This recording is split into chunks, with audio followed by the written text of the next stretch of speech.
My name is Label. I'm here as the independent chair this evening.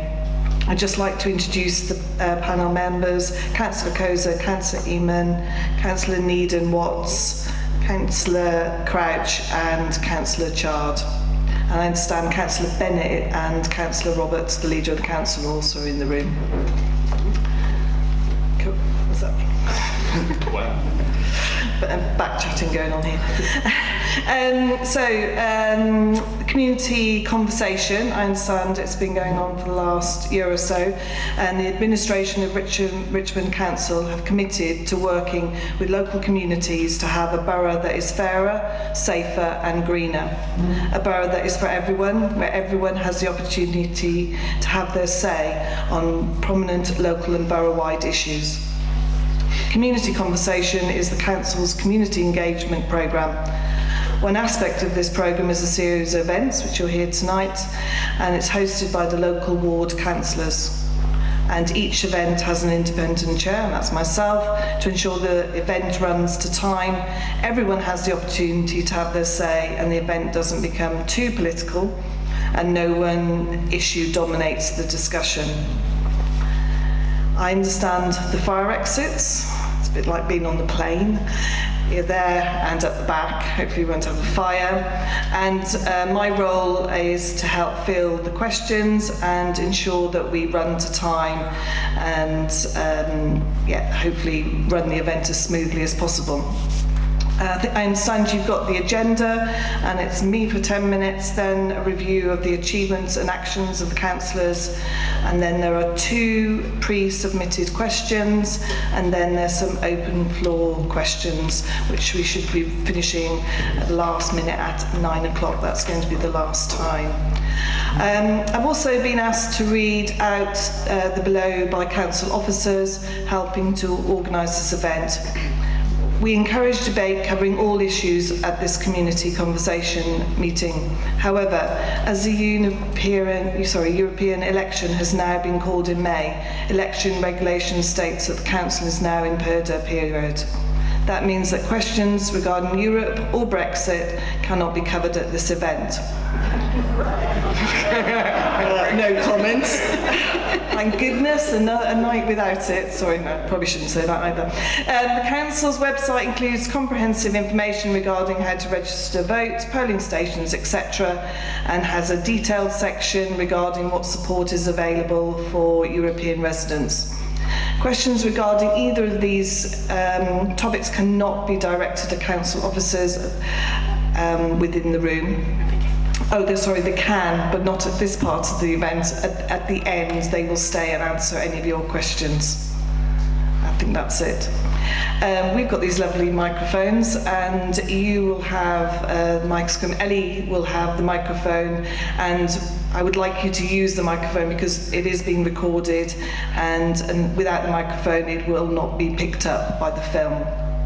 Anybody that hasn't signed at the back, please could you do that and try and make it as legible as possible. That's something I would say at school. I wouldn't have expected to have to say that here. Obviously not by the time they've left school, only at the beginning. Anyway, we're going to start, and actions from the last event are going to be, first of all, discussed by Councillor Needham-Watts. Right, thank you very much, and thank you all for coming out this evening. Yes, my action was to look into what happened to the street scene plans in East Twickenham that were drawn up during a previous administration, and it was a bit of a struggle to locate them, and I tried several avenues. Eventually they were located, but I was advised by the officer that the scheme would have cost more than $250,000 to implement, subject to design. Some elements have been implemented, including relocating a pedestrian crossing, but there's the question, as ever, of lack of funding.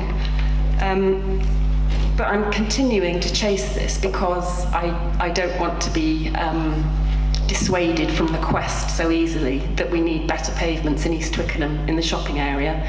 Particularly, I can see nodding heads over there, particularly between the chemist and the corner, the junction with St Margarets and Richmond Road. It's very uneven, and people with reduced mobility or young children on scooters come a cropper, and it would be awful if someone was seriously hurt there, so I'm going to continue to press for that. There are complicated issues to resolve, but I'm going to keep working on it, and hopefully we'll have further updates in due course. One of the things that's a bit complicated in East Twickenham, we're going to have the Lidl coming into East Twickenham and the new primary school, the old Deer Park. And I know that a lot of residents are worried about parking and how that's going to be affected in traffic flows.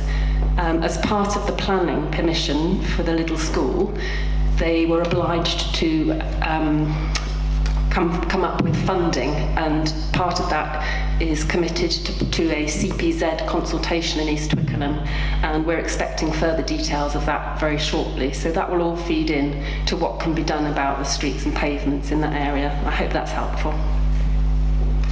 Thank you.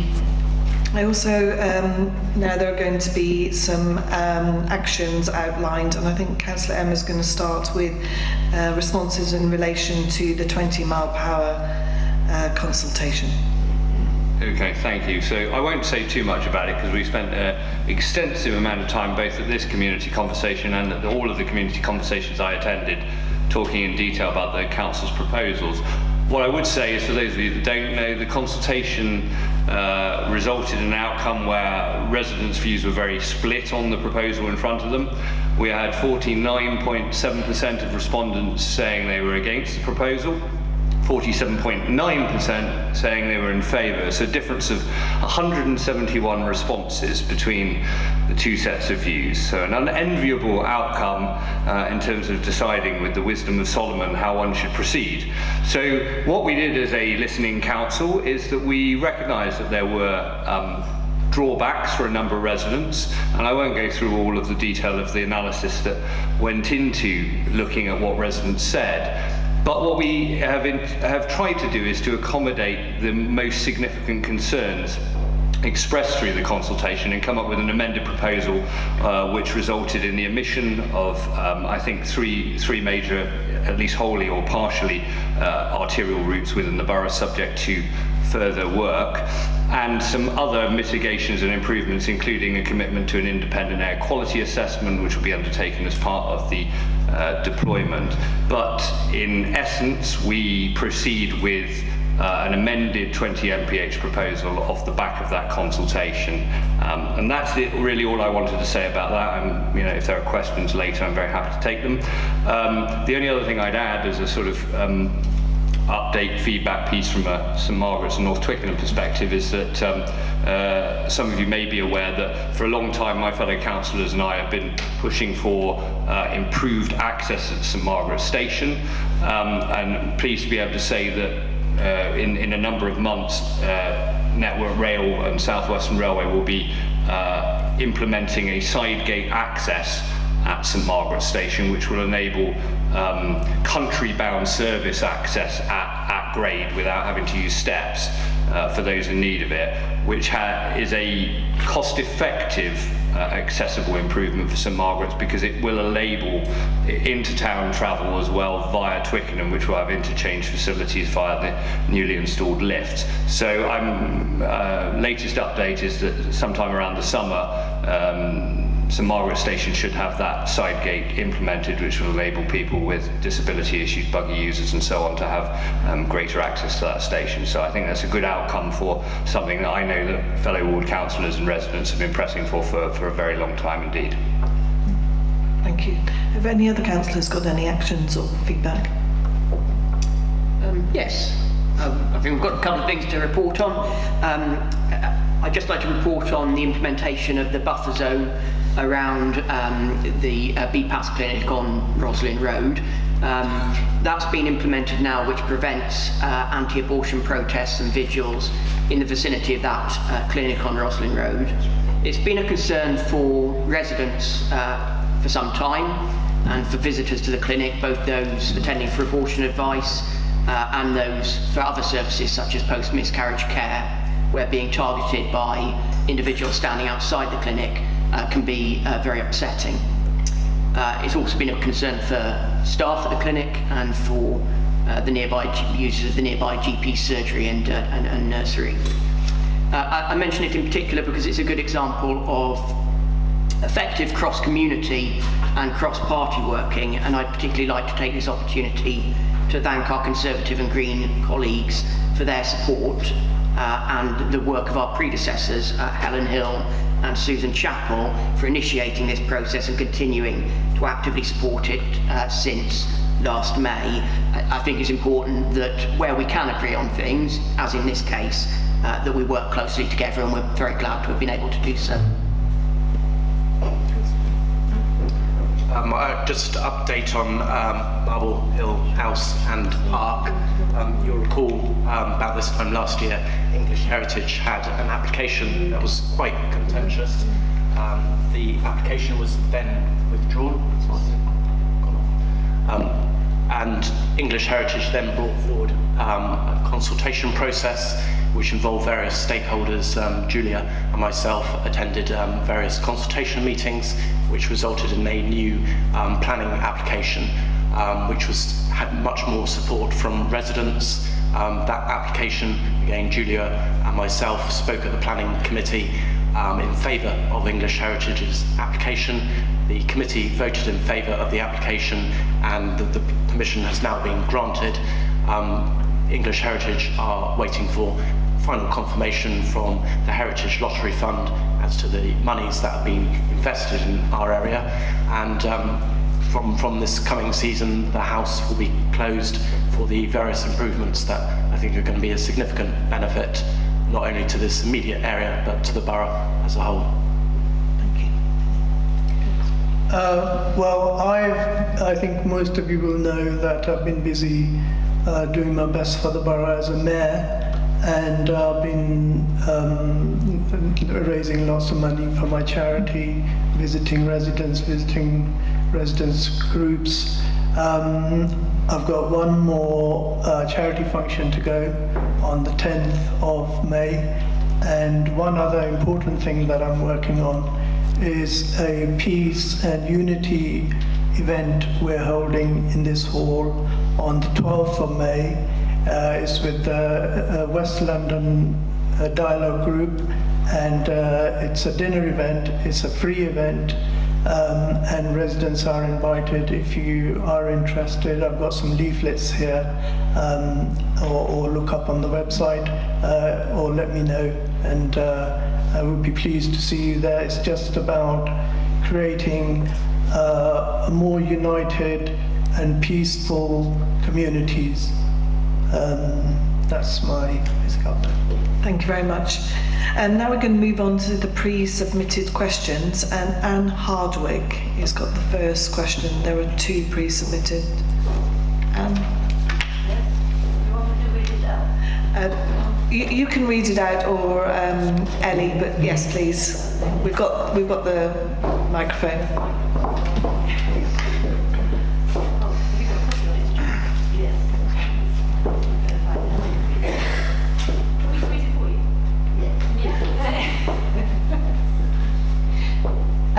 Does Richmond Council have a schedule for examining the state of roads and pavements, perhaps on a 20-year cycle, and repairing them as necessary?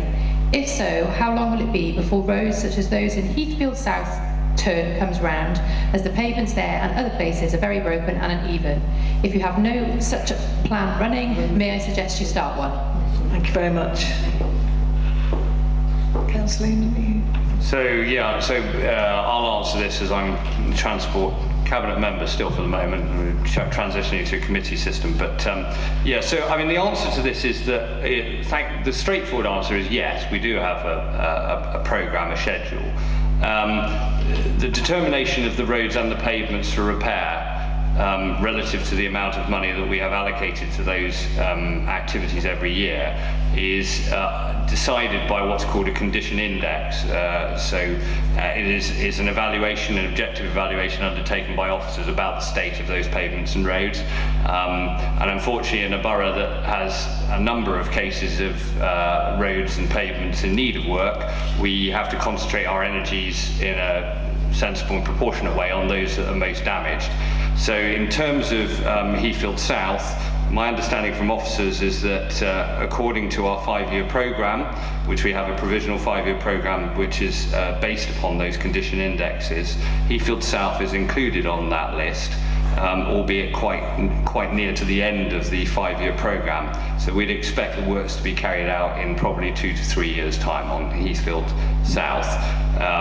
Routine highway inspections also take place, so this is in terms of the road, and Heathfield South is due to receive an inspection to identify any suitable repairs in May 2019.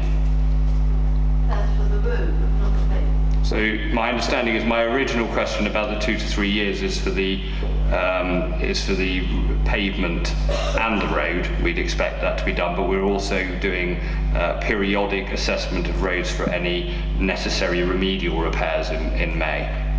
It's 5 years, good. Yeah. Would you like to say anything else? Well, it was actually grass growing now, there was actually grass growing on it in some places, which was always a sign, you know, the place had been abandoned. Anyway, so you think it might happen in 2 or 3 years? Yes. Sorry, I'm not talking. Yeah, so I mean, I haven't specifically looked at it relative to the other roads, but my understanding is that based upon the objective assessment, that's the expected timescale. I think so. We moved, not to make an overly party political point, but we moved when we took over the administration away from a system where effectively resident petitioning resulted in pavement repairs to a system where objective assessments undertaken by officers about the need are the basis on which the pavements and roads are repaired, rather than just sort of overwhelming public view. And so that's the plan, is within 2 to 3 years. Would they do the whole street or only little bits here and there? Generally, pavement repairs that are undertaken are a full stretch of pavement along the entirety of the road. Road resurfacing will depend very much on the nature of the extent of the damage to it and whether or not patch repairs or full of road resurfacing is necessary. The road is not too bad, it's a pavement. It's pavement. Then pavements, yeah. I have lived there 40 years and I don't remember any program of redoing this pavements at all at that time. Well, hopefully under this Liberal Democrat administration you'll see one. Thank you very much for your question. And the second question is from Rob Gray. Thank you. So, an enormous amount of effort from the council and the local community went into the village planning process over the last 5 years. It's gone very quiet on village plans since we have the new administration, and I just want to know what the council proposes to do with the plans that were produced and all the work that was done. Thank you very much for the question. And as you say, a lot of work and effort from different agencies, the community, the council and various local organisations went into investigating the background and delivering those village plans. On the other hand, talking to planning officers, it's felt that the village plans in themselves did not add anything particularly extra to the planning process that wasn't provided by other supplementary planning documents and by the local plan. But I don't think that the work that went into the village plans can possibly thought of as being wasted or lost, because a degree of understanding of all the different areas that comprise those village plans remains with us. And so now we're sort of engaged in a new community engagement programme, which this community conversation is a part of. And the lessons learnt from those village plans will be brought into that new programme. Would you like to respond? Yes. I have to say I'm rather confused. If planning officers didn't think these were going to add anything, why didn't they say something 5 years ago, rather than march them all up to the top of the hill? And now we're being marched down again, and it sounds like with the new administration, there's going to be a new process which you're expecting the community to fully engage with again. I'm I'm not sure that the community are going to feel the need to be honest. Well, you're here tonight, and I'm very glad to see you here. So you have engaged again, and may that continue. As I say, I don't think the effort that went into it is lost. There's a great understanding now of all the separate areas that make our borough varied, and the areas within it unique and interesting. But certainly the other documents that we have, conservation area documents and supplementary planning documents, the local plan itself, which will be updated, no doubt in the next few years. That's a major task. So there will still be ways in which the community involvement is absolutely necessary and valuable. So please don't think that it was wasted effort or ignored effort. As to exactly why the village plans were done in the way they did, I have to say that I was elected in May 2018, and I'm very proud to have been, but I can't at this stage answer that part of your question. I'm happy to do a bit more digging and see if I can find you a better answer and get back to you by email, but that's my understanding of it. Just one further follow-up, because we went through a whole process, collected a huge amount of information about things that could happen in each of the villages or areas or wards of the borough. All that information was collated and set out in large planning documents. And then I look at the boards here, and you've got another blank sheet of paper. It's almost like it feels that we're going back to square one again, and that just seems pointless. I've heard you loud and clear, and I will, rather than take up more time on that specific point, if I can take your email and we can discuss it, and I can dig into it more for you and get a more satisfactory response for you, I'm happy to do that. Thank you. Now we're going to open questions. Has anybody got a question? Lady at the back.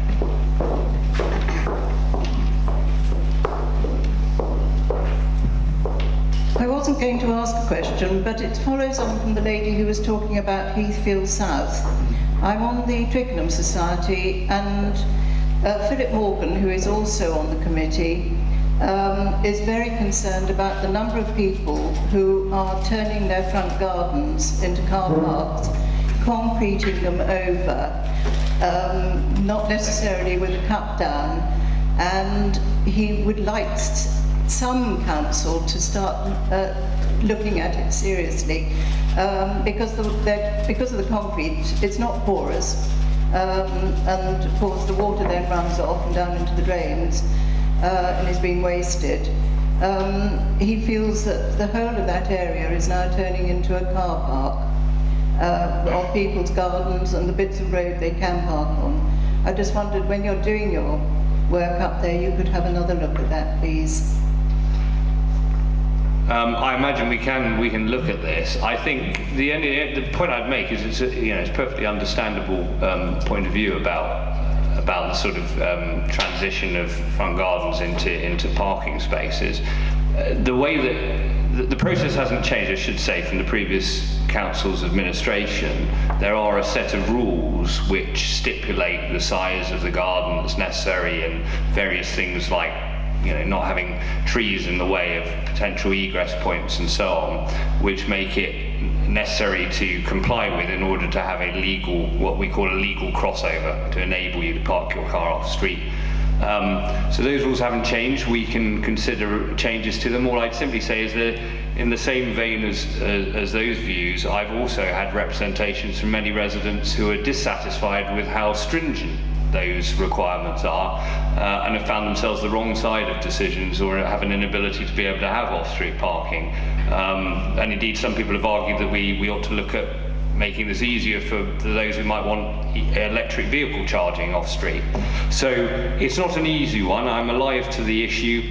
It cuts across transport and planning issues, and appreciate it being raised, but for the moment, the planning policy that supports a crossover is the planning policy. If any of these front gardens turned over to off-street parking don't have a legal dropped curb, there's a separate set of work which I'm working on with officers about really what is a really concerning mushrooming in the numbers of illegal crossovers in this borough, which is quite a difficult issue to enforce. If you would believe it, I was just having this conversation with Councillor Chard earlier. One of the issues is if you see a vehicle parked on someone's front garden, the offence is to have traversed the footway illegally. But unless you actually visibly witness the traversing of the footway, it's not an enforceable action. I'm not quite sure. Councillor Chard and I are both pining on whether or not it's because it could potentially have been dropped there by helicopter. But you know, it is. There are some legal challenges here, and we're trying to work our way through a programme that will get this borough to be cleaner and greener, and as a result, we take action where appropriate against these illegal crossovers. Thank you. Another question.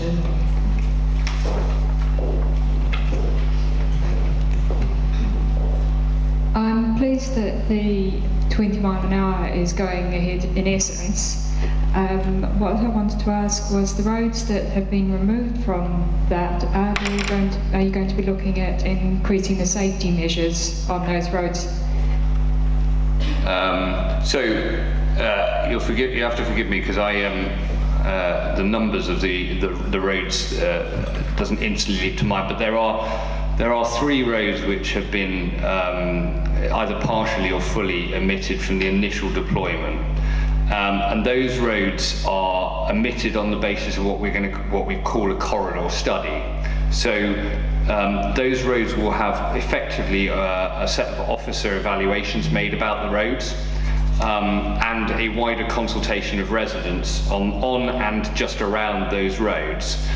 So it includes, for example, Cross Deep, running from Twickenham to Teddington. Those roads will have these consultations and wider evaluations undertaken, which will look at safety measures, and we'll make a determination about whether additional engineering measures are necessary to include those roads, whether those roads should be included in 20 mph eventually or not, or whether there is just a set of interventions separately from 20 mph, keeping them at 30 mph that are necessary. So short answer is yes, those factors will be thought about as part of those corridor studies. Yeah, thank you, because Cross Deep is not very nice to cycle along. No, and we're thinking about that. Thank you. Thank you. Another question. Lady there. I live in Park Road, East Twickenham, and Park Road, East Twickenham is divided into 2 parts. The part going out into Richmond Road is much more modern than the Victorian bit, which is where I live. This section where I live has had a pavement which was put down, so my husband was told, as a temporary measure at least 10 years ago, and is gradually deteriorating. And a lot of work is going on in the road by Thames Water and with telephone people, etc. I wonder if you could give me any idea whether you have a sort of time limit on the improvements that are taking part in the Victorian bit. So one of your residents who lives in Deniel Lodge, which I think is a property of older residents, it's Richmond Housing Partnership residents, also raised that particular issue with me. Right. Officers have inspected the pavement. They acknowledge that some of the disrepair is caused by utility companies. I noticed a lot of the cabling boxes had holes in it. So for the short term, our officers have asked the utility companies to make good those particular matters that need repairing. And it is on a list of roads and pavements to be looked at once those repairs have been done. Is there any proposal to have a look at the main sewage pipe down the centre of the road? The road is patched from in the Victorian bit from all the way down to Deniel. So it looks as if the whole thing might. I wondered whether it was intended that the whole thing was going to be taken up and relaid. That is the tarmac on the road, and perhaps even a new drain. Right, I can raise that with officers and get back to you on that particular point, but certainly neighbours on that road have raised the issue with me. Right, okay. Thank you. Lady at the front here.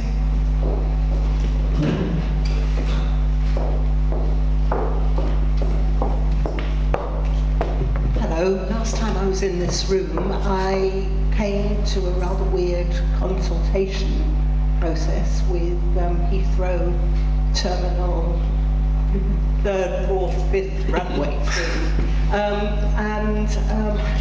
It was very strange because the questions they were asking were not the questions that I wanted to answer. I just wondered whether I could hear from you about what's going on at the moment with the proposals, the issues, the noise pollution, what the council thinks. Anything you'd like to tell us, I'd be very interested in.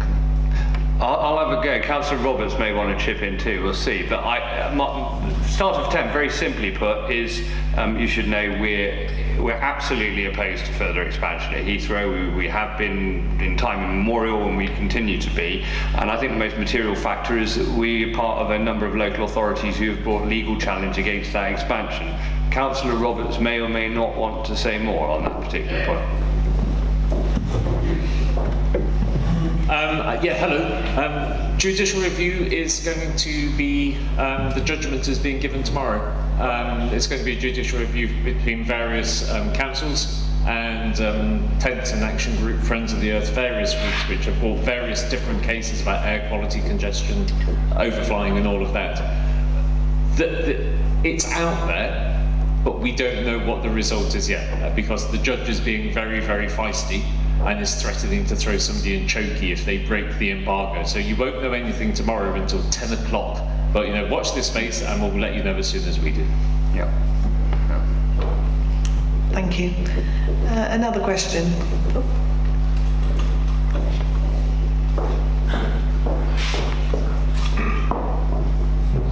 Thank you. I don't know whether this evening will cover the subject, but the last time I was in this room, like the lady said, it was about the development of the Riverside. I've left my email address and she's gone very quiet. I'd just like to know where we are with that and what's happening, what the timescale is. Okay, I can update on that. A design brief was published at the end of March for an architectural competition for the Riverside site. The proposal is to shortlist 5 architects' firms in response to initial expressions of interest, and the expressions of interest close in a week's time. If you go to the RIBA competitions website, which is the Royal Institute of British Architects, it has the full details of the design brief there, or give me your email address and I'll send it to you. When the architectural designs are ready, which will be, I think, the 6th of August on the indicative timescale, then a public engagement process will begin. That will take place through September, because obviously August is generally a holiday month where people can comment on each of the different proposed designs that come in. A decision will then be made on a preferred architect that will be chosen, and the planning process will commence early part of next year is the proposed timescale. Just to mention some key features from the design brief that was published. We're looking for high quality designs, architecture which is appropriate in scale and massing, that enhances the green and public space and takes full advantage of the river views. We'll be removing parking from the immediate riverfront area and giving priority to pedestrians, but also retaining servicing for Eel Pie Island. We're not prescriptive on uses, but we do mention river-related uses, community uses and recreation, and we're hoping to get a varied and high-quality set of designs. I'd like in particular to thank the stakeholder group, which consists of representatives of local clubs and societies which have been involved in the process over the years, for their valuable input into that brief, and I would like to thank the Twickenham Riverside Trust for their positive engagement in the process. That's enabled us to proceed with a sort of whole site approach for the entire area between Wharf Lane and Water Lane and up to the backs of the shops. I think they see the opportunity there for enhancing and enlarging the public space that's available, and that's an essential requirement indeed of the brief, and it's an exciting opportunity, I think, for the Diamond Jubilee Gardens going forward. I'd also like to thank individuals who've been in contact individually with ideas and suggestions for the brief, and the council officers as well for their hard work on it. So there is significant progress being made, and very happy to discuss further with you separately as well. Thank you. There were, on our last winter exhibitions, there were 3 very comprehensive, high quality, as you suggest, designs put forward, and people were asked to make comment on which they preferred. What's happened to all that then? Why are we getting new architects in now? Under the last administration, a proposal did go through the planning process and was approved. There are a number of significant problems with that. Firstly, it did not have strong community support by any means. Indeed, the community were broadly against it. Secondly, it did not remove the car parking from the riverfront, which was a key area for many people. Thirdly, the Environment Agency had indicated that they were likely to call that one in as a result of flooding risking to do with the car parking. So it was not appropriate or possible to proceed with it. We decided, and we promised at the election, that we would not go back to square one. We'd take on board all the comments that have been raised in the past, but we would run a new architectural competition, and that's what we're doing. Thank you. Gentleman there.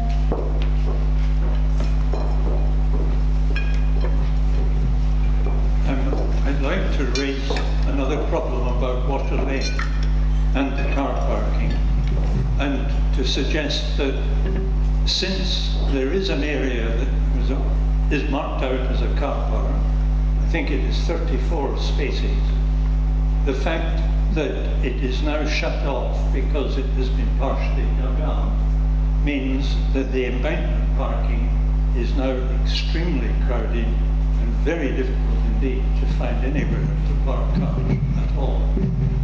Now, in addition to that, we find, having moved to Water Lane, that both the road itself is now full of potholes, quite significant potholes. The pavement, in particular on the side away from the houses, is in a terrible state. It's very difficult for people tend to walk down the road rather than use the pavement. So I feel that while you may have plans to get rid of all the parking, it would be very welcome if you could open it up again so that the business users can use that car park and release spaces on the embankment. So there's 2 points there. The first one is about the quality of the road and pavement, and I will follow that up separately with you, because I agree that there are some concerns over that. Potentially things haven't been done for a little while on the basis that development was going to take place, but things are moving more slowly than expected. In relation to opening up the car park there, clearly there was some digging that took place. I think that was for archaeological purposes before, towards the end of the last process. I would be concerned, and I think officers are rightly concerned, about making a large amount of new car parking available only to then significantly reduce the amount of car parking available, because you get people into the habit of taking their cars there, using it for parking. You encourage more parking at the very moment that you're likely to take it away. And I don't think that is probably a sensible way to proceed. So I tend to agree with the approach of not opening up that parking at this stage. I would also note, however, that the brief does not envisage the removal of all parking from the site. It's the immediate waterfront area. There may be some reprovisioning of parking there, but as I say, I don't think it would be sensible to create a large number of new parking spaces only to then have a large contraction in a few months' time. Crouch has informed me concerning the redevelopment that it is likely, he hopes it may be finished in 4 years. Given that it may be at least 4 years before it's completed, I do feel it would be sensible to use available car parking space for the 3 years before it was actually developed, or perhaps 2 years. But taking it away after people have been using it is what you're doing now. You've taken away 34 spaces from the available parking. And it is causing quite a lot of congestion and so on. Okay, I take that on board. I think that in terms of when these things are likely to happen, because clearly development takes a period of time where that whole site or large parts of it would be fenced off and unavailable, that work is likely to be started next year, so relatively soon, on an indicative timescale. So I just don't think it would be sensible to sort of have a large increase in the amount of spaces available and then a large contraction. I'm afraid I don't agree with that approach. Sorry. I would just add as well that there are obviously costs associated with making that car park fit for purpose again, and I think just for what Councillor Chard has outlined as potentially a relatively small window of opportunity, I think there are sort of pragmatic reasons as well as the more esoteric arguments that he put forward for not spending taxpayers' money on a temporary provisioning of car parking spaces only to then pull out all that infrastructure. Okay, thank you very much. Has any other questions?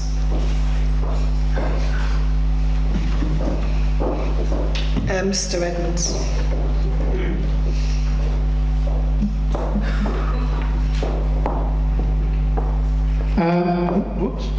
Nick Edmonds. This is a Riverside question again. Could somebody explain to me what the council's overall philosophy is with regard to the financing of the Riverside? I mean, for instance, do you want it to be completely neutral and funded by development, or, you know, there's these things often boil down to money. So it'd be nice to know what the sort of guiding principles are. That's the first question. And the supplementary question would be, in what way is this different from the previous Conservative administration? Thank you. Thank you. Well, I think I've explained some of the things about why the previous scheme was unable to go ahead and the changes, the differences in approach on parking on the riverfront, on traffic flows, on inclusion of the Diamond Jubilee Gardens within the site. In terms of finances, we've been clear in the draft brief that the scheme does not need necessarily to wash its face in the sense of bringing in the development money which equals the cost of doing it. So we will take into account sort of social gains created through public housing, through public space and so on, and we are prepared to borrow some money in order to invest in community projects and community facilities.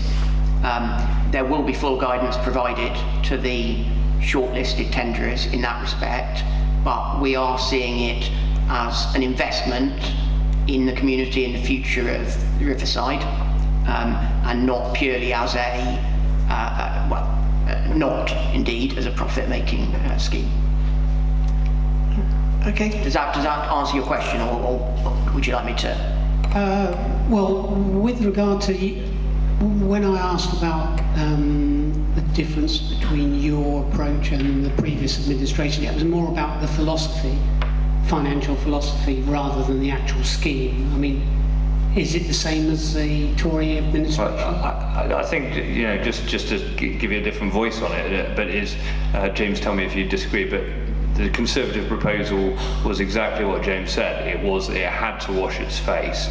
So there was no inclusion of any support from the council, and I think, as James has intimated, we remain open to that for the right facilities. So that is a difference, and you've mentioned a couple of the other things, like the fact that we're taking in to scope Diamond Jubilee Gardens and have a different approach to car parking on the riverfront, and also fundamentally to the process by which we get to the design You know, actually, to be honest, it was a bulldozer approach. It was which one of these three designs will you have, rather than a process which is included and engaged with the public properly throughout the entirety of the process. So we're hoping that we get something that actually has the support of residents. Okay, thank you. Thank you. And another question. This gentleman here on the left. Martin Bretton, Cambridge Park. 2 questions.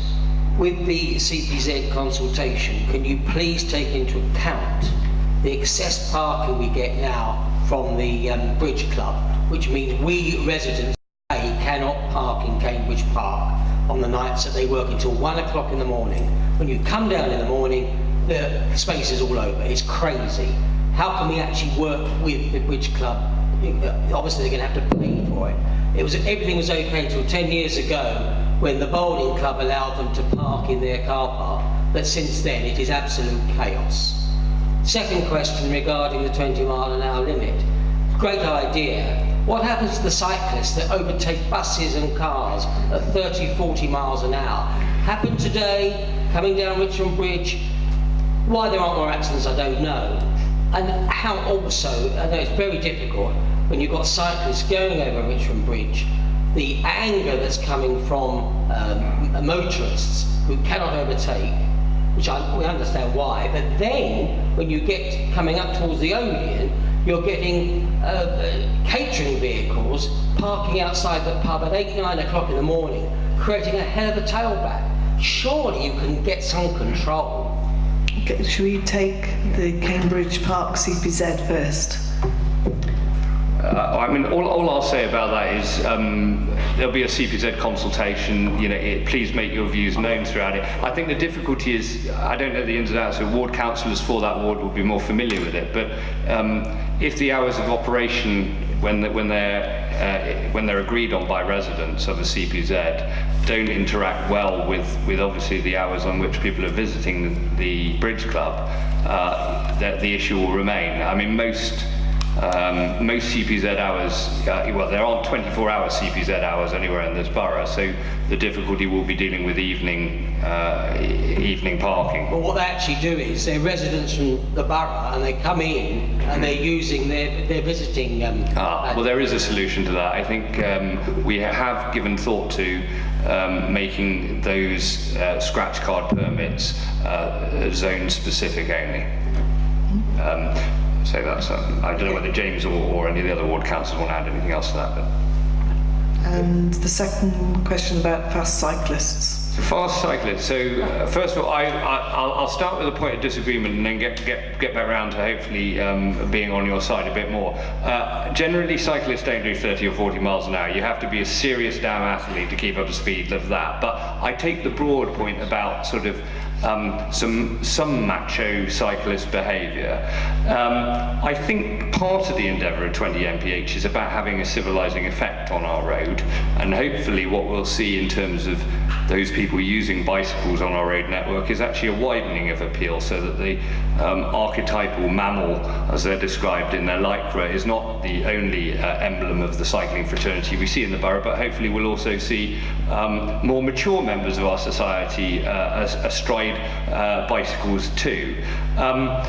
The wider point about I think there are also issues of infrastructure. I mean, Richmond Bridge I walk across pretty much every day in order to commute in from Richmond Tube Station, and actually it's not a cycle friendly environment. It's a very hostile, narrow bridge, albeit it was widened in the 50s, and I think we're looking at solutions that relate to Richmond, the relation to cycle movements. I mean, the problem is you've got a nice, for example, I don't want to talk about this at great length, but you've got a cycle slope that takes you down to the Richmond Riverside, but you've actually got no access point to it from the road. So configurations of, frankly, I don't know who was involved in designing that. It was the most absurd proposition known to man. But we will have to look at trying to improve connectivity and the way that different mode users, cyclists, motorists and so on, have provision that works for them. And I hope through that we'll create less hostility. But it's not an easy task, because ultimately we've got a limited amount of public realm to deal with an increasing number of residents using it. Thank you. Julia? Yeah, thank you. I live very close to Richmond Bridge, and I know what you're talking about because it's a lovely slope down there over the bridge from the mini roundabout, and you can get up a fair speed if you're one of those athletic people that Alex is talking about. I'm very cautious, and I get off my bike and I walk because I'm a bit frightened of the environment that you've described very well. But I'd also like to mention another group of users, if you like, and those are the pedestrians. Many of my neighbours have children who go to Vineyard School, and they have to cross over at that pedestrian crossing at the foot of the bridge, and it is a frightening experience at times. And so I definitely think that we're committed to trying to make a difference on road safety, as I think we've demonstrated with the commitment to 20 miles an hour. And it's something that is not simple to solve, and it is a question, I agree with you, Alex, about making an overall environment that is better for people who want to choose sustainable methods of transport, whether that's cycling or scooting. My colleague, Councillor Chard, is also muttering about the possibility of having another lovely bridge further down the river that you can cycle, walk, scoot, or use your mobility buggy over to avoid the hazards of Richmond Bridge. So we're trying to be imaginative as well as practical in finding solutions. I'm worried about those, just on the other point about parking outside the picture and piano. It's very hazardous. It reduces an already awkward junction. And you get people crossing over to the traffic island there, and they can't see around the vehicle. So it's something we perhaps need to target a little bit with a bit of targeted enforcement around there, and perhaps a word with the establishment as well to say, you know, can you have a communication with your deliveries because this is not appropriate? I'm not quite sure what the answer is because it's hard to deliver to. Yeah, I mean, just on that, because I didn't address it, there are a range of delivery issues there. I mean, actually, on the opposite side with bills, you also have the fact that actually vehicles generally mount and end up sat on the footway entirely to avoid anything. So I think the solution, insofar as there is one, is actually to come up with a proper plan with Richmond traders that actually changes Richmond town centre actually, and potentially therefore has to change some of the delivery mechanics as well that they have associated with their businesses. But that isn't an easy, quick win, and I think I'm probably with Councillor Eden Watts that in the short term we may want to take away whether or not there's anything we can do with enforcement to just make sure that those businesses perhaps know first off that they shouldn't be receiving those deliveries in the way that they are, and then if they don't comply perhaps take some action against the businesses concerned. Thank you very much. And lady there. Sorry, this is just a follow-up of the bicycle question. I go over Richmond Bridge from the Twickenham side to cycle on the opposite side towards Ham House. I too can't cycle over that bridge. I'm terrified of it, so I have to walk. If you walk on the right-hand side, you're walking against the traffic coming towards you, or you have to walk on the pavement, which is not good if you have prams and various things coming towards you. If you walk on the other side of the bridge with your bicycle in the road, you have to run across the road in between the traffic to get on the side. Otherwise, you have to go up towards the cinema, down there, route to the lights, come up the other side, and come back past the cinema to come to the pedestrian crossing, which is not something most people want to do. I certainly don't. But it is actually quite dangerous there because there's no way of crossing the road. And there's certainly not, there many people ride the bicycles on the pavement too, but there's no way to cross from the Twickenham side to go to the Richmond side without either going on the left-hand side of the bridge and running between the traffic, or walking on the pavement, or having your bike to the left-hand side. It seems, I mean, that was my first question, but just as I am in agreement with the 20-mile-an-hour speed limit, but I would like to know how you're going to implement, monitor and enforce it, because it isn't monitored and enforced through Twickenham Town Centre as I can see at the present time. I live at the border of the Hounslow and Twickenham in the Richmond block development, and when they come out of the 20-mile-an-hour end of the Hounslow, they speed along that road, and there's a very narrow pavement, and you only have to fall off and or pass somebody and you're in the road. So So it's a very nice idea, but are you going to put 20 mile an hour all over the roads, or are you going to put speed limit signs? But it's a very ambitious project. Yeah, okay, so two things. So I definitely agree with you on the difficulties in sort of accessing the Richmond Riverside, and on reflection, I think actually when I said I don't know who designed it, it must have been somebody who lived on the Richmond side of the river, because I never thought about the interaction coming from the Twickenham side. And I think I very much welcome ward councillors and local residents telling us their thoughts. I mean, the immediate ones that come to mind, which we can explore with officers, are options like some sort of segregated junction for cyclists off of the bridge, then onto the turn off on a drop curb, which would enable people to access the slope, or maybe even potentially for certain hours, or maybe even more broadly, to turn over one of the footways to joint cycling walking, because it's already happening. But that will meet different levels of response. Some people wouldn't, I'm sure, be happy with that. But we should look at something, because at the moment we have this sort of permeability gap in terms of a lack of connectivity, and we should, welcome thoughts about how to solve that. We don't have all of the perfect answers, so any ideas welcome. On 20 mph, so simple answer on enforcement is that it's the police's job, right? As it is the police's job to ensure that we all do 30 miles an hour, and I'm sure we all do, don't we? But there's more to it than that, in the sense that we don't sort of just wash our hands of it. There is a need for necessary signage throughout the borough. There will be a supporting education and awareness campaign that will need to sit alongside our deployment. And the deployment is likely to begin in the summer of this year and run through to, roughly speaking, latest same sort of time period in 2020. And we will be doing what we can to try and communicate with residents that we want them to pay attention to 20 mph, that we do want them to adhere to it. What we know from the evidence, as I said throughout the consultation, is that we're open-eyed about the fact that putting a 20 mph out there and even working hard on compliance with it doesn't mean that every single person who drives on our road network will drive at 20 miles an hour or below. Of course, 20 mph isn't a target, it's the limit. So you can drive below that if you want, as you can today. But what I think we do know from the evidence of an awful lot of places that have gone ahead of us on 20 mph is that just psychologically, if nothing else, this is borne out. If those of us that drive in a 30 mile an hour zone drive maybe 33, 35, it's less likely on the whole that people will feel comfortable with 33, 35 when they have 20 mile an hour signage. You might feel comfortable with 23, 25, 28, I don't know. I'm not arguing any of the things are right, but we do see net overall reductions in speeds. And so every mph net reduction in speed that we're getting is increasing people's chances of surviving an impact if it happens, and also reducing the chances of that impact happening because people have more reaction time. So we'll keep bearing down. We want to get those speeds down, but there is a natural speed reduction element of simply just transitioning to 20 versus 30. But our job won't be done when the signs are up. It will be a long and hard campaign to try and win hearts and minds on slower speed. Thank you. And another question. Lady there.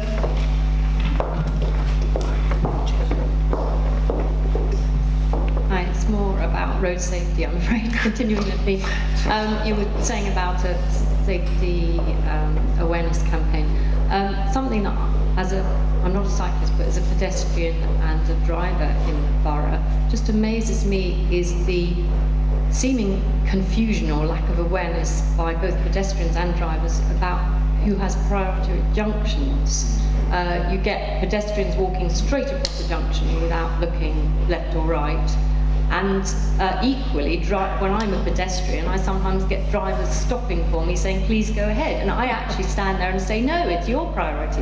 It's, and that creates confusion, and confusion causes chaos. I mean, it's not a safe situation. I'm just wondering if there is sort of some kind of education of people that can go ahead, or as in central London, they have written on the road, look left or look right or something, to make people at least aware that they do need to look before they walk across. Or, well, I don't know, you can't have something telling drivers to carry on, but just want to come in on that, and thank you for raising it. I think it's incumbent upon everybody who uses the road, whether you're on foot, on a bicycle, or in a car, to be aware of the space that you're moving through. And in fact, my understanding is slightly different, that if you are a pedestrian crossing a side road where it joins a main road, you do in fact have priority. And there is also a burden upon you as a driver to avoid an accident. And I think that it's really worth saying we all have the duty to avoid an accident, to look where we're going and to be aware of our surroundings. Having said that, I'm also very much for raising awareness about how to be safe when you're out and about on the roads. My single greatest fear for children today is traffic danger. You think these small creatures moving around every day in such close proximity to tonnage of metal. It's really quite frightening when you think about it. So again, I think that supports our commitment to ensure that we have a reduced speed limit in the borough. And there are interesting arguments to be made or discussions to be had about how you best mark the joining of a side road to a main road. How do you make it so that it's clear that there may be a pedestrian crossing here? I mean a pedestrian who is crossing rather than any official crossing. Maybe that's what's known as a walkout, or some other marking that shows it's very likely that you will have to stop to let children or other people across at this point. Do you have? No, I mean, I broadly don't disagree. My understanding is exactly as Councillor Needham-Rott said. You know, the pedestrian puts a foot on the road, they have priority. So as a motorist, you should be stopping for them, and that's the end of it. Now that may be incredibly infuriating, but that is so. This is not a question of right of way, which is often shouted at one another on the streets. But it's pedestrian priority does exist. So actually, strictly speaking, you are in the wrong if you're in a car and you don't stop for somebody who steps out in front of you, however hazardous and injurious that decision may have been to their health. So that's the starting place. I think beyond that, I think all we can do is really, one of the things I would have liked to have done is run some form of kind of what I would describe as a respect campaign between different road users in this borough. The difficulty is to do something that is a really meaningful engagement and information campaign is not also inexpensive. And at the moment, it hasn't been a priority to use all your taxpayers' money to do so. But I think in principle, I think there is a vacant slot for national or local government to do more to try and make sure that within these, fiercely competitive public realm spaces, that whether we define ourselves at a single point in time as a pedestrian, a cyclist, a scooter user, a car user, a moped user, whatever, that we all are that little bit more aware of some of the rules of the road and the thinking behind some of the decisions that we perhaps more passively take. To kind of come up with a better road environment. All I'd simply say is the main endeavour for the moment has been to just try and get people to slow down so there's more chance to consider that. Okay, carry on, sorry, just quickly. Sorry, yeah, do you want to follow up? Well, the other thing I was going to raise was literally, which I think is slightly more hazardous, is people going through red lights, everything from cyclists, which we all know about, but also cars and buses. I did actually report a bus to Transport for London that went through a red light in the middle of Twickenham. It seems to be happening more and more often, people just speeding up to get through the light before it turns red, but actually they are going through it when it turns red. I don't think we have any cameras as such, do we, sort of taking photos of people that would go through a red light? No, my understanding, I may be wrong, but I don't think that we as a local authority have powers to be able to enforce red light transgressions. Thank you. Some questions other than about roads? Anything? Lady, where you are, Ellie.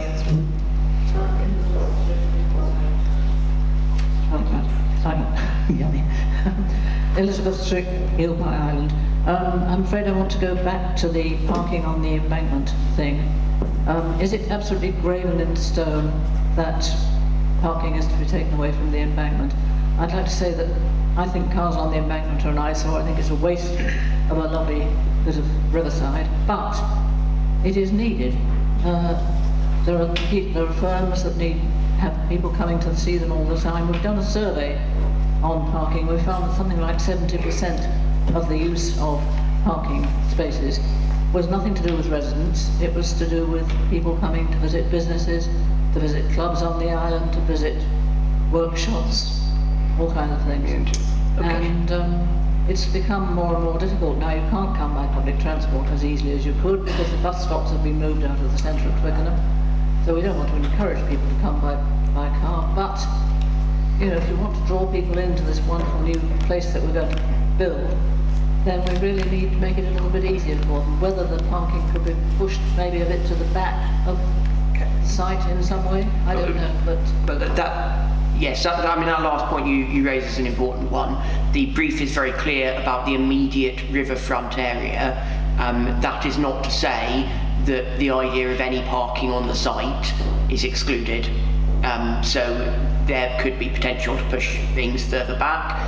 Additionally, parking solutions for a sort of area are not limited to 1 acre of land. We'd need to be looking at the sort of broader Twickenham area. In terms of the work that has been done, a traffic survey has recently been carried out over a 2-week period, which looks both at parking movements, both legal and illegal parking in the area, and traffic movements, both vehicles, pedestrians, cyclists and so on. I understand that the results will be with officers this week, and that will be part of the material that is provided to the shortlisted bidders. So it's not impossible that there may be some parking on the wider site, but we've been very clear about that immediate waterfront area for the reasons you've set out, that it's a beautiful bit of a riverfront and so on. But we've been clear that there may be parking elsewhere, and there are servicing requirements for Eel Para Island, the residents there, the businesses and the clubs. Not just the island, of course, there are businesses around the area that probably need it as well. It's certainly right, there are businesses around the area. In some respects, I think that there is sometimes too much emphasis on providing parking close to shops like those in central Twickenham. I think that whilst I agree that the bus stops were moved inappropriately and should still be on King Street, there are other options for people to get in, and I think that we should be encouraging those. There is quite a lot of evidence, for example, that people who do not drive into an area tend to spend more time and more money whilst they're there, and I don't think it's obvious that provision of more parking is the right thing for shops and so on in an area. Okay. Thank you. All right, thank you. And the lady here.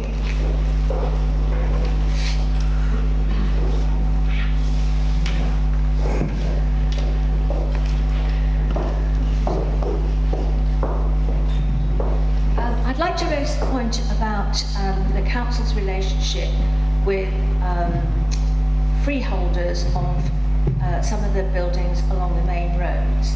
I'm particularly going to illustrate this with a problem on the main road between Richmond Bridge and the St Margarets Richmond Road traffic lights. On the river, not on the riverside, on the opposite from Little side of the road, there are a lot of small independent shops there who probably have one freeholder and their leaseholder. So I should imagine there's a smaller number of freeholders than there are properties there. When they were built, the guttering had downpipes that I understand originally went to a gully beneath the pavement. Many of those downpipes have broken over the years and either not been replaced at all or replaced with a discharging spout that empties onto the pavement.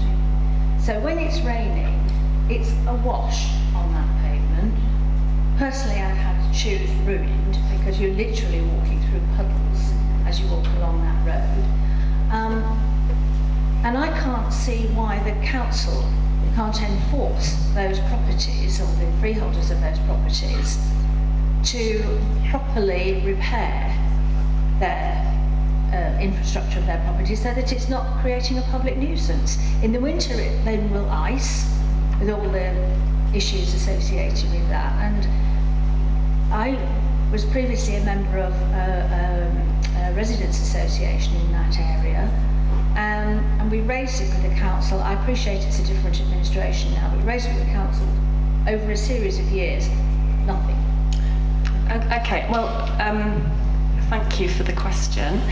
I don't have a ready answer for you, but I will certainly ask who's responsible for what and what can be done about it. I will add it to my East Twickenham list. I would hope that it's something that could be a significant improvement that could be achieved without actually costing the council any money, because it's the freeholders that would be required. Properties. Yeah, so it's an engagement process, and then if necessary further down the line an enforcement process possibly, but I will take that up. Thank you very much. This lady here. A totally different question than what I was asking before. I noticed on the possible themes that you were expecting that maybe we would ask about is the question of social housing. My newfound friend, the gentleman next seat to me, was remarking about how his children who work for the NHS have no possible opportunity of living in the area in which they were born and brought up. And since you've raised or you've suggested that there's an issue about social housing, I wonder whether you've got something that you want to tell us about perhaps new proposals, perhaps opportunities for local young people to be able to afford to stay in the area. I mean, I think the only thing I'd start off with is just saying, you know, you address a priority for this administration, and I would like to think, others may want to comment too, but that we will address it in a different way to the previous administration.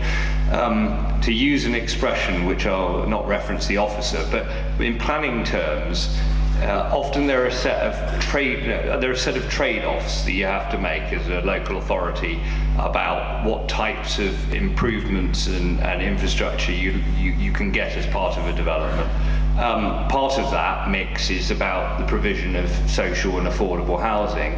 And I think what you can know about a Liberal Democrat administration is that we place a higher priority on that. And so we want to see particularly where larger scale projects are undertaken in the borough, we want to see delivery of provision of those facilities. But that will come with trade-offs. That will mean that other things that otherwise the developer might have been spending money on won't be as much of a set of priorities. But we won't solve that overnight. Unfortunately, we're not going to be delivering widespread housing to the provision of everybody's children here. That's just not overnight going to be deliverable. But I think with the political change of sentiment of the change of administration over time, given many terms of office, we may be able to change the overall composition of housing stock in the borough to the betterment of our children and our children's children. Just going to say, it also needs to be seen in the context of the Mayor of London has targets for each borough across London. We as a borough have to deliver our targets as well. Certainly, we also need to look at the high street. Our high streets are shrinking. Should those units then vacated become affordable units? That's a planning question. And certainly in our ward, I think the Riverside site, it must include some social housing. Thank you.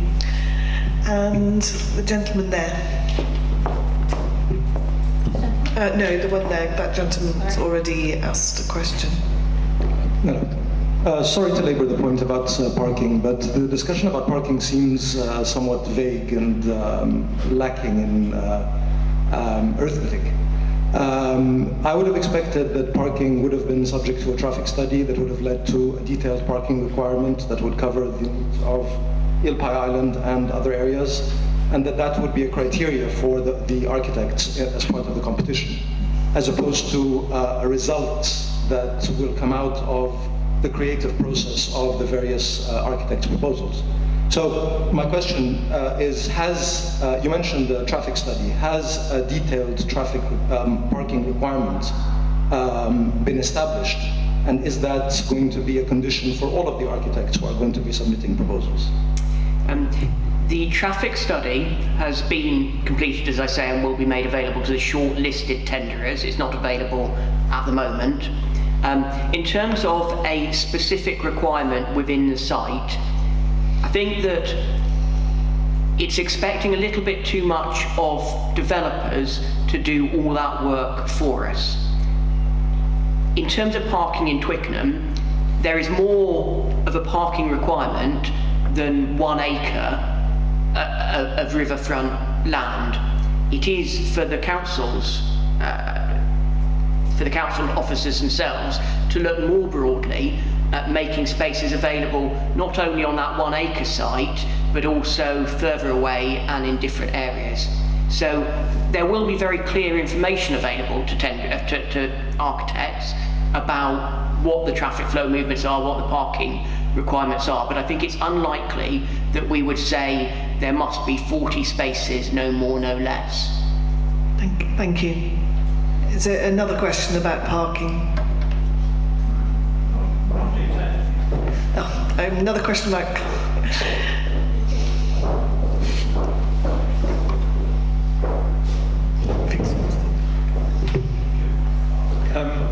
No, you say that you're not able to specify the parking requirements, but you made a very specific requirement in the call for architects to bid for it, to join up the service road behind the High Street with Water Lane.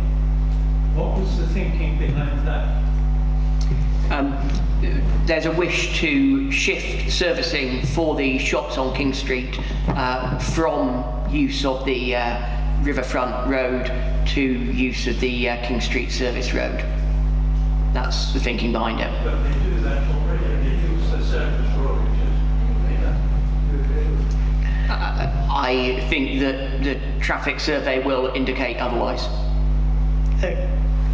Okay, has anybody got another question? Yes.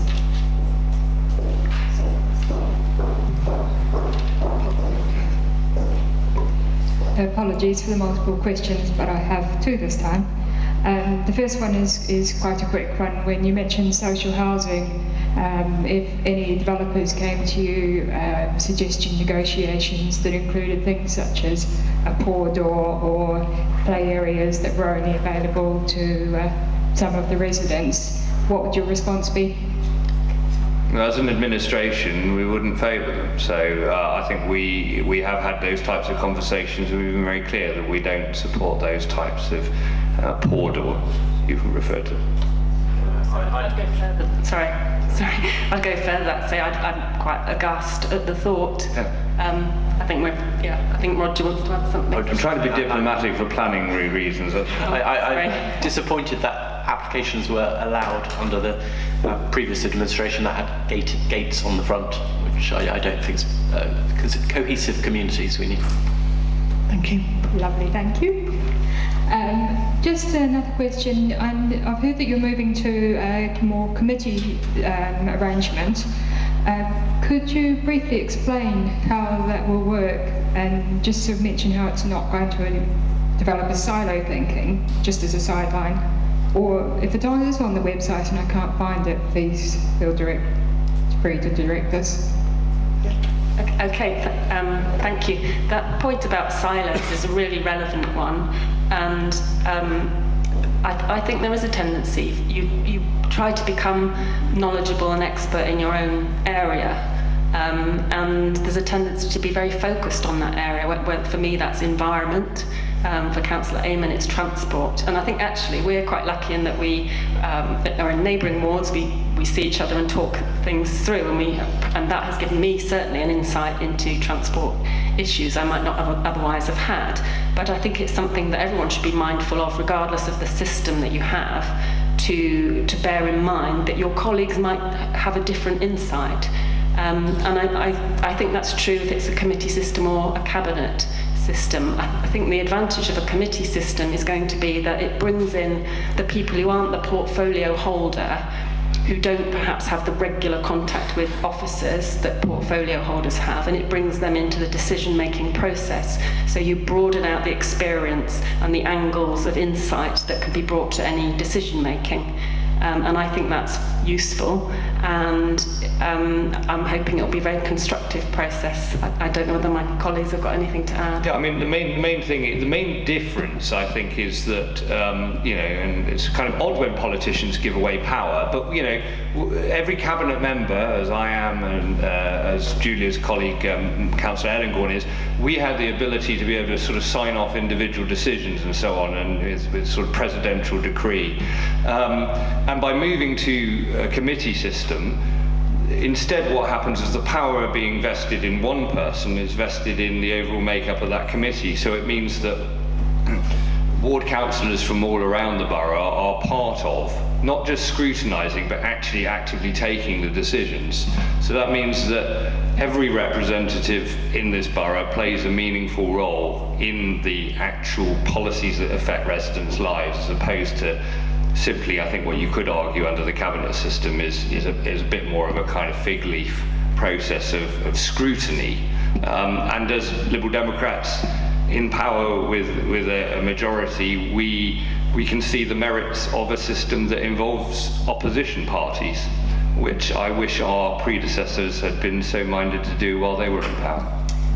Can I just, one of the really nice things about, quite apart from committee systems and so on, about being a ward councillor, is that it does avoid some of that silo thinking, because you get people coming to you with a range of issues which maybe as an individual you're not involved in so much. I mean, myself, I've not got children, so I've not interacted so much with the school system, but we've had the opportunity to go in and visit schools and speak to the kids and speak with the teachers, and also get people who've raised schools issues with us. So, and you get a wide range of that casework covering a range of different areas, and it's interesting to learn about these new areas, to be honest, and it helps to avoid that silo thinking.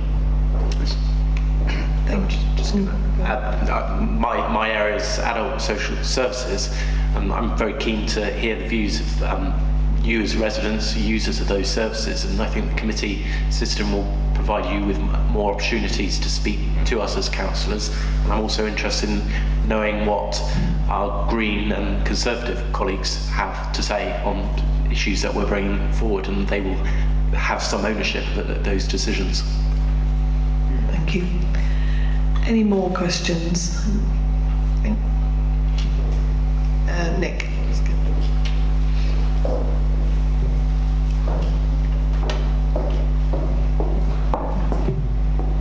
Thank you. This question's about bus stops in Twickenham Junction. The previous administration didn't like buses, far too helpful for people that don't have cars, so they've banned the bus stops, as you know. It's made it very inconvenient to change buses at Twickenham Junction. And somebody mentioned the death of the high street just now. This is the way to kill off high streets if it makes it difficult for people to get there. So I think Councillor Chard mentioned that the bus stops should, I think he said, go back to Twickenham Junction. So I'd like to know, is that a commitment? I'm going to come in before Councillor Charles says anything, because he might end up committing me, which would please him. I trust you enough not. I was going to say to you. I think we are very aware that the changes made to Twickenham in terms of bus provision were not universally popular. Let's put it that way, and I think were suboptimal. The challenge is that once that's happened, people reconfigure, and whether or not they like the new arrangements, they do reconfigure and they get used to them to some degree. I also got to say that in coming back to any arrangements of bus stops, there have been more immediate transport priorities. But I would hope that in time we will look again at Twickenham. But I think one of the things we'll have to balance is any attempt to change them against the cost. because obviously there was a cost involved in moving them, and there'll be a cost in moving them again. And it's not great to be able to say to taxpayers, look at what I've done for you. I've moved buses to one place, moved them only back, and then charged you twice the price for doing so. So there are inherent challenges in altering the configurations, and of course we need to liaise with Transport for London for them to be satisfied about the siting of those facilities. But I'm subject to lobbying from ward councillors, and if it's seen as a priority, then I'll give it due consideration. Yeah, I'd just add, it is well understood that people are not happy with those bus stop moves, but for all the reasons that Alex has stated, I can't make a commitment on that, and in particular TfL will have a say on it, and of course the cost. Okay, thank you. Just on that, it really makes the bus user a second-class citizen, and I don't think they should be. Thank you. Thank you very much. I agree. There's a gentleman on the left-hand side.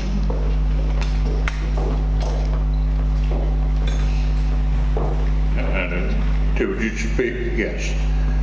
I'm curious about people sleeping rough. It's the thing which comes up most frequently when we talk. It happens all over, and I understand things are happening. What is this council doing about people who are sleeping rough, begging in the streets or whatever? Well, okay, so the council has a relationship with a charity called Spear, which is based in Richmond, and I think it was founded in Richmond, in fact, and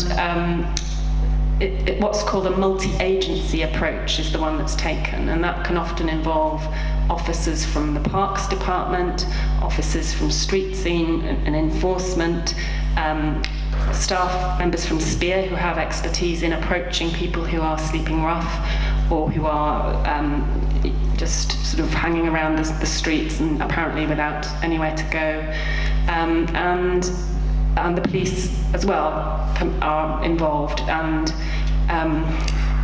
it's generally felt that people there needs to be an engagement with people. You can't just sort of drag them off and remove them and pretend they're not there.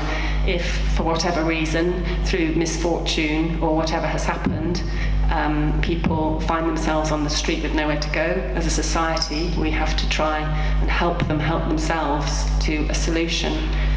I know that the Spear website, and you can also call them, has an opportunity to I think the phrase is used, report a homeless person. That sounds as if it's a lot worse than it is. What happens when that process is triggered is trained workers from Spear will go and speak to that individual about the opportunities that can be provided via the council, via other via charitable facilities and things like that, to help them off the streets. And if you do spot someone, don't assume that they will be known about by the relevant agencies. Do please report so that they can be helped. There's a lady there, I think. Would you like to respond? Did you? Can I please ask what we're talking about here? Because we live, unfortunately, in a social and economic system which works in such a way that there is not enough housing for unfortunate people. And however many interventions there may be, there are regrettably going to remain people sleeping on our streets. Now, are we talking about clearing these unfortunate people away? Because there have been vicious initiatives in some other local authorities, and I feel very uncomfortable hearing this kind of... I'd like to finish, please. Okay, sorry. I'm sure that you don't intend it, but I feel very uncomfortable hearing answers given to a question like this, which are not showing compassion. I think Councillor Needham-Watts did, forgive me, I think she did exactly the opposite. I think what she was setting out was how it is that the council and other agencies are seeking to try and help those people who find themselves in homelessness situations, not in any way to try and sort of cleanse our streets of the unsightly scourge, in inverted commas, of homeless people. And I was just going to add, actually, before you intervene, which is that that two things haven't been mentioned, and forgive them being slightly sort of party pre-points, but since we came into power, two things that we've done which relate to this area. One is that we've removed an egregious form of council tax, which is placed on the most poor in our society, making actually financial hardship far greater. So the previous administration removed some of the effective subsidy that was available to people on the lowest earnings, so thereby putting more people in financial hardship. And again, another issue which the previous administration engaged in, which plays exactly to the point you make, which is then when people were homeless, they charged them for storing their belongings. Another policy that we have reversed. So I hope that what you'll see from this council is an effort to try and help people, not to just kind of cleanse the areas of them. Sure, and I am quite sure that your hearts are in the right places, but when I meet people in my own community, I hear a lot of support and compassion for people who are unfortunately having to sleep maybe in tents in our parks or whatever, so long as they're not engaging in antisocial behaviour. So this is really just a plea to keep this discussion on an appropriate level. Understood. Absolutely. I mean, the council does view it as its role to help people in this situation, and they work very closely with SPEAR, as Councillor Juliet said. The other thing I wanted to mention was that one of the main reasons for eviction and homelessness, cause of homelessness, is what's called a Section 21, which landlords sometimes use to evict tenants, and no evidence of rent arrears or no reason has to be given for that, using that Section 21, and the government at the moment is doing a consultation on that to get rid of the Section 21 notice, so that perhaps it may help with the cause of homelessness in the first place. Thank you. I just wanted to agree with the points you made. There was an example of the compassion of our community before Christmas. There was some outdoor sleeping in Parkhouse Gardens. There's a area that's sort of kind of planted. For many months there were sleepers there who were tolerated by the community. SPEAR did engage with those individuals. Sadly, it did attract antisocial behaviour, and the multi-agency approach that Julia's mentioned eventually solved that. Yeah, do you have another question? Yes, no.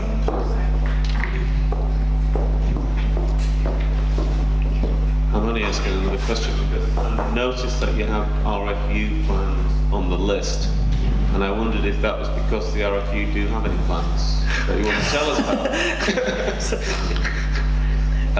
To the best of my knowledge, they do not. But I mean, I think the only thing to say about the RFU, and I'm sort of surprised, pleased, but nobody's raised it, is obviously we're on the verge of a fixture that fills us all with horror, which is the Army versus Navy fixture. But we're engaging with the RFU about, I hope, trying to encourage them to be an even better neighbour to our residents than they have been, and that's not saying they haven't been a good one, but we can always be better.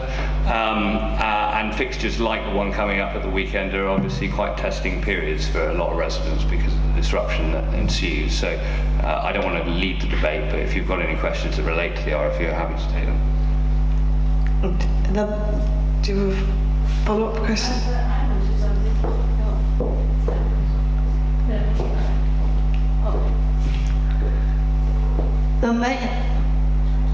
Taken by surprise. One thing I'm always anxious about, I really try not to go out of the house on a rugby day because they close the buses down, you couldn't even get a taxi in, it's even difficult to walk in or out. And I'd like to have some system whereby you can ring up and say, is the road closed now? When is it going to be opened? We had a meeting this morning with the RFU, and I broadly raised the same question. I mean, I just said, how easy can they make it to somebody to telephone as your example, but I was using sort of higher technologies for want of a better expression, but could you ask Siri or could you ask Alexa or could you simply Google when will these roads be closed and reopened? And I think the answer at the moment is you wouldn't get an answer through probably any of those means at the moment. And so I think the RFU should be taking efforts to make that comms better. Well, they do have a match day Twitter account and a match day phone number, which we put enormous pressure on them to man properly every match, and they have given us assurances that they'll be manning those that phone number. Perhaps we could forward the phone number on to you. Is it the number that appears on the communication? There is a special match day one. I've never found it manned at all. You get automatically, like, there's a match of the day starts at so and so, and it doesn't say roads won't be closed because you have so many tickets, which will help. I think you need a ticket for the match. That's what you need. Yes. Sorry, can I just raise a supplementary to that? When we first started to talk about Twickenham Junction Rough and opening the path through the Rough, we were very hopeful that that might be used as a kind of an escape valve almost for local residents. As it stands at the moment, Twickenham Junction Rough is completely closed on match days to stop 80,000 people using it, which I fully support. But I think what could be done is that it could be open on a one-way basis, so that residents could move contrary to the rugby flow both before and after the game, and it would make things a lot easier on Whitton Road at the same time. It would need a certain amount of management at both exit and entrance, but it could be very useful for residents on match days. So, I mean, it's an interesting reflection, and I think we should look at it. I don't know. I wouldn't say an absolute yes or no to it. I think the challenge is the operational management of it. Clearly, if something is open and visibly open, it will cause challenge from the very rugby users that you don't want to be using it, about wanting to use it to access as an access route. Whether those can be overcome, I don't know. But what I do know is that from speaking to Councillor Ellingbourne, who's at the moment the Cabinet Member for Environment, is that he's given me his commitment that we will have some form of reconsultation sometime this summer, maybe late this summer, but sometime this summer, about the access arrangements and the limitations that presently apply to that route. But the challenge is there are, of course, a range of stakeholders involved in it, not least the neighbouring properties and the development at its frontage. And so we need to look at sort of all of that in the round, as well as the users that you point out. But it's something I welcome you contributing to the consultation, and certainly the council would explore it. Okay, thank you. Yes. Okay, still the Rugby Club. Rumour has it that the Rugby Club are not as willing to support community causes as they used to be. Can you say anything about that? Well, it's a rather open-ended question in the sense, which is how willing were they in the past? I don't know. As long as I've been a councillor, the RFU have provided for certain forms of community activity. Do I wish it was more, and do I hope that it might be more? Yes. And I know that Councillor Coase and myself and Councillor Acton, who's not here, really do push the RFU pretty hard. I don't think we think they're, a fully finished, perfect, neighbour for all residents and provide everything that all of us would want.